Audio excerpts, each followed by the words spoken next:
Hey guys, it's Julian, and today I'm going to be breaking down dance music on 10 levels of complexity. I've done videos like this in the past where I broke down techno and house music on their own in 10 different levels of complexity, and today we're going to be doing this with dance music as a whole. I'm going to be talking not just about like specific stylistic things, but things that overall make people dance and the kind of grooves and just ideas that you want to think of while you're making dance music. Because I think for a lot of people coming from other places, like I started out playing in bands and stuff, a lot of this stuff can seem a little bit foreign. So I wanted to make a video where I just kind of break it down on from the most basic level to what I would view as the most complex level. And hopefully this can help you with that.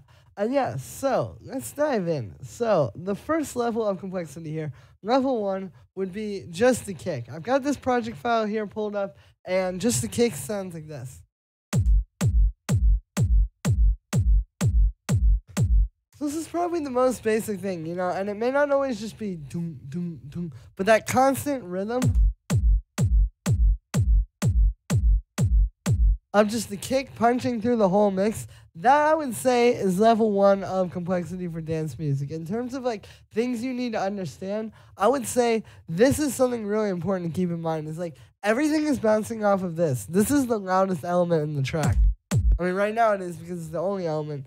But in terms of like the overall mix, and once we start turning everything on here, the kick is the most important and loudest thing. And I'd say like understanding that is probably the first level of complexity in terms of dance music. The second level here would be the groove between the kick and bass. So level 2 would be the sort of groove that you get when you combine the kick with a nice bass line that's bouncing and is going to kind of play off of that.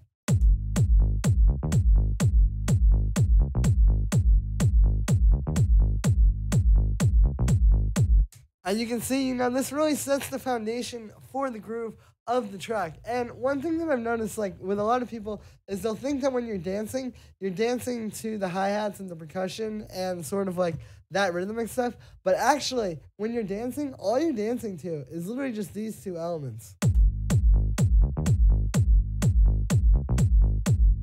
And oftentimes it just comes down to like how these two play off of each other. Like you see the kick is just doom, doom, doom, doom. But then the bass line has got some like upbeats here. We've got some syncopated 16th notes. This is how you really get the groove, is like having these two things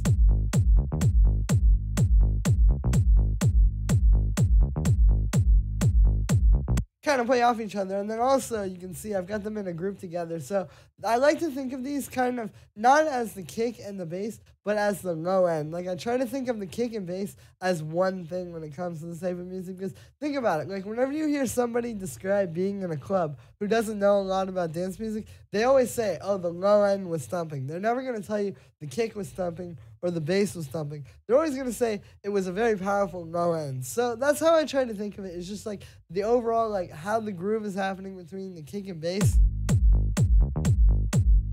And those two elements kind of as one thing. So the third level of complexity, level 3 here, I would say would be the sort of simple drums. And what I mean by this is I'm going to turn this on. So all this stuff, like we have our basic, hi-hat and kit and clap. And then we bring in a little shaker on top of that.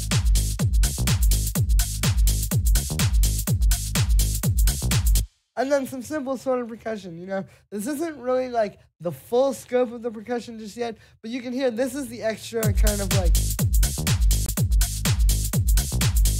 next step forward in the progression, because now we have a groove with the kick and bass. That's set.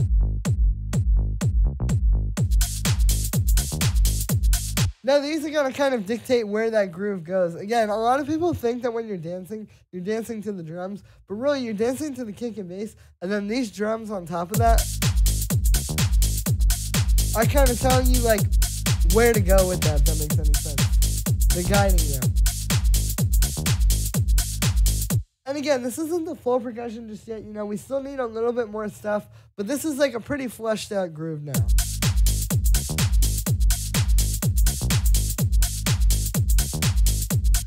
So from there, level 4 would be to add even more percussion and sort of extra drums on top of this. So something like this.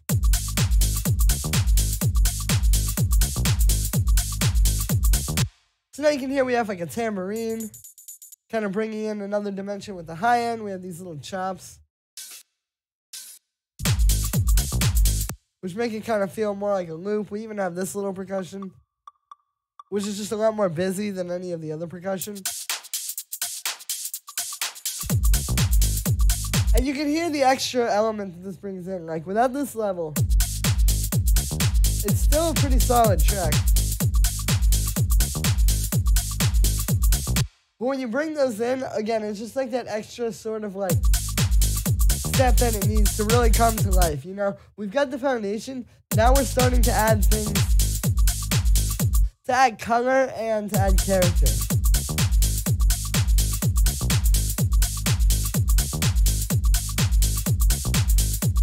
And yeah, so then level 5 from that would be to add some sort of like melodic stuff. So I have this M1 piano here. This is a very popular piano in dance music. Here's what it sounds like.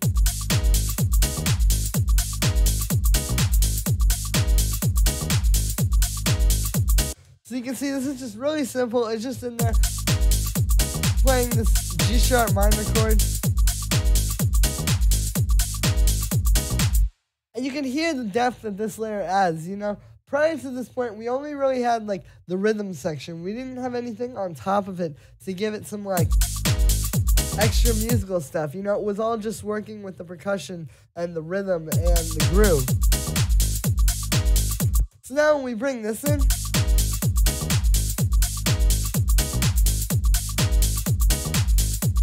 it's like another step up on top of that, you know. This is what makes it not just dance, but dance music, you know, because if you have this stuff, yeah, you're going to be dancing. But that's just the foundation. That's just the dance part. Now we need some musical stuff on top of that. And again, that's what this adds, you know. Another level. From there, level 6 would be to add some vocals. So I have this vocal here. I'll play this for you.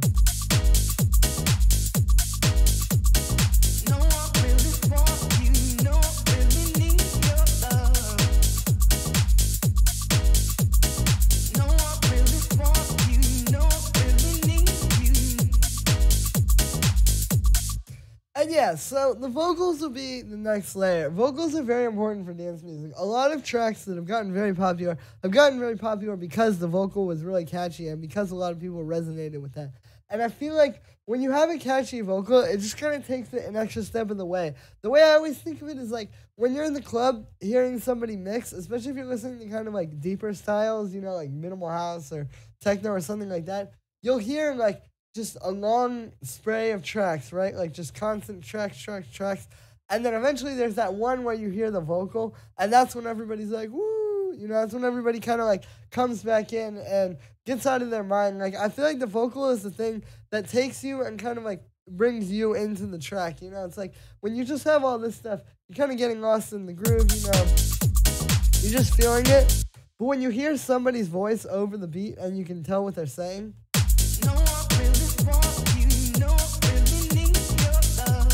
yeah, that's like the last layer of immersion, I feel like. That's the last thing that's really going to take you out of your head and make you stop just grooving to this music and really get into the music and really feel like a part of the music. And, of course, you know, with dance music, you don't always need a vocal. So a lot of tracks don't have vocals, and certain DJs won't even play vocals, all that kind of stuff. But I really think that vocals are like an important layer, and it's an important thing to really get right because it's going to add that extra layer of complexity that's going to pull people into your track.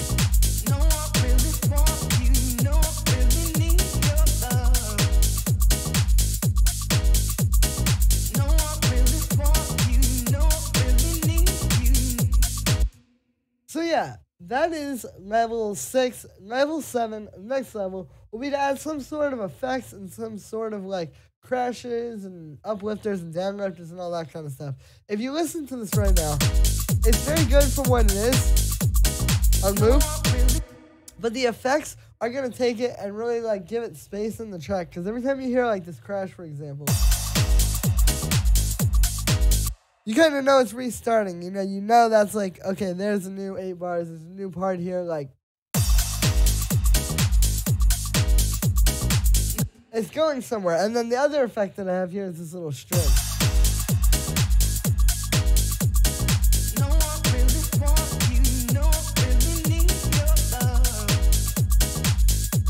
And yeah, these effects are important because they add and subtract energy from your track. Dance music is all about energy, right? It's all about getting people going and kind of getting that energy going and building that throughout the track and like, carefully sort of carrying that on the dance floor.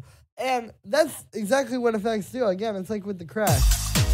When you hear that, it tells you, okay, here's a new part, Or like with the string, for example, a lot of times, like the arrangement of a track would maybe be something like this. Like, say this whole thing that I have here is the drop. You would have like, the string maybe isn't playing here, and then when we get to this part,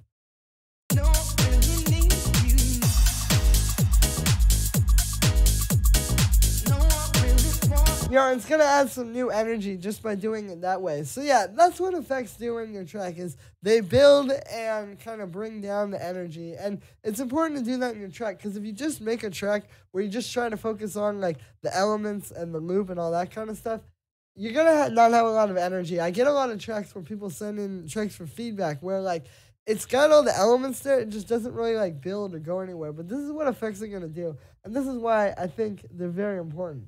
So level 8 of complexity is the harmony of everything and the mixing. And why this is level 8 and why this isn't like a more basic level is because, truth be told, honestly, just getting to a point where you can make all of these elements in the same project file like this can be pretty difficult, And I would say, like, in terms of, like, complexity, it's always better to start by focusing on kind of, like, the small things. Like, make a nice little, like, drum groove. Make a nice little kick and bass groove.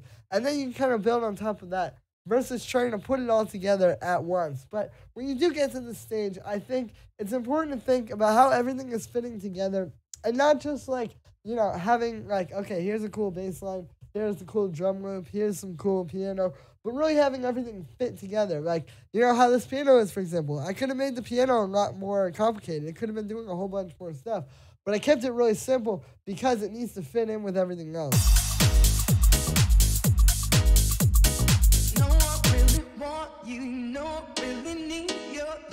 Or like with the vocal and the piano here, you can hear like the harmony between those two elements.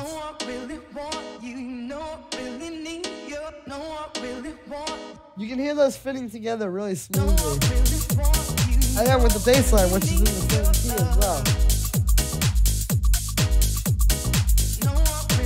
Because yeah, you can think about like energy and building and all that stuff all day, but if you don't really get like the harmony between everything right, it's not really going to quite work.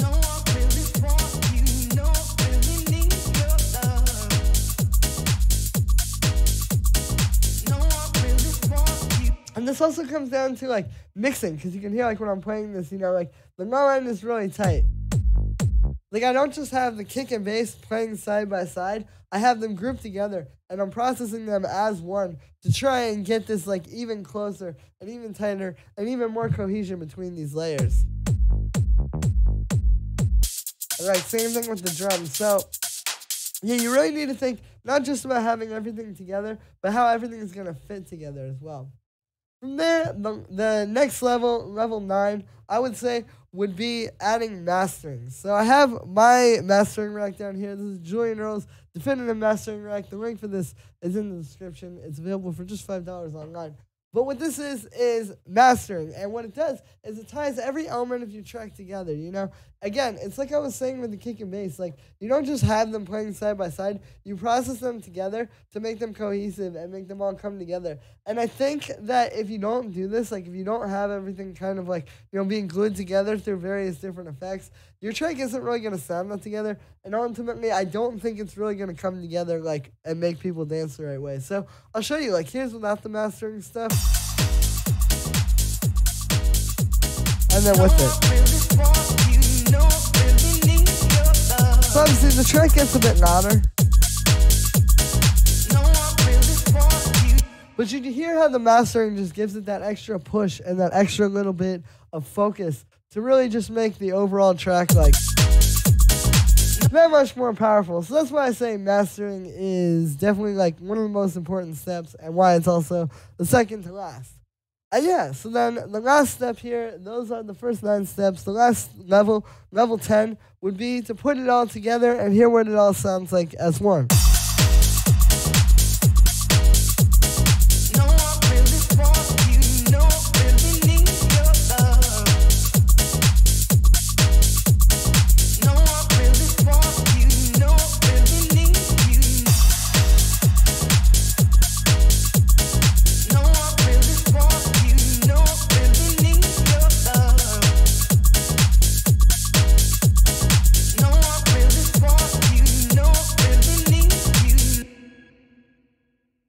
And yeah, so there it is. Dance music on 10 levels of complexity. Hopefully you learned something, you know. I've been trying to make more videos like this where it's not just how to make music like blank, but more so like, you know, using your brain and kind of like thinking about and analyzing this music. Because there's a lot under the surface, you know, even with something so simple like this.